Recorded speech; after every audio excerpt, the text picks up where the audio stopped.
వేడుకొండలవాడ Venkataramana Govinda Govinda. Hi అందరికీ, ఎలా ఉన్నారు? నేను మళ్ళీ ఒక చిన్న మినీ వ్లాగ్తో ఆఫ్టర్ లాంగ్ బ్యాక్ వచ్చేసానండి. నేను సప్త శనివారాలు పూజ చేసుకున్నానండి. ఆ క్లిప్స్ అన్నో మీకు యాడ్ చేసి చూపిద్దామనేసి నేను మీ అందరి ముందుకి ఈ వీడియోని తీసుకొచ్చాను.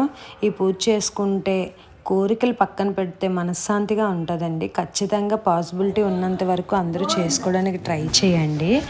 నేను కూడా చేసుకున్నాను, చాలా చాలా బాగా అయ్యింది. భగవంతుడు ప్రాప్తితో చాలా బాగా అన్ని రకాలుగా కుదిరిందని చెప్తాను.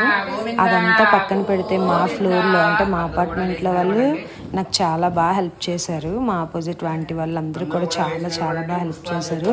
లడ్డూలు అయితే పంతులమ్మ గారి వాళ్ళు అందరూ అంత బాగా చేశారనండి.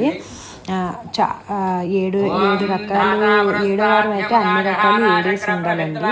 7 రకాల పువ్వులు, 7 రకాల పళ్ళు, 7 రకాల పలహారాలు అన్నీ ఉండాలి. పూజ అయితే చాలా చాలా బాగా అయ్యిందండి. ఫాలో అక్క వాళ్ళు వచ్చారు, అమ్మ వాళ్ళు రావడానికి అవ్వలేదు. అత్తయ్య వాళ్ళు కూడా పూజ రోజు ఉదయం వచ్చారండి. మా అక్క వాళ్ళు ముందు రోజు నైటే వచ్చేసారు. తాంబూలాలు ఇచ్చుకొని చాలా చాలా బాగుందండి. ఎవరైనా చేసుకోవాలి అనుకుంటే ఖచ్చితంగా చేసుకోమని చెప్తాను నేనైతే.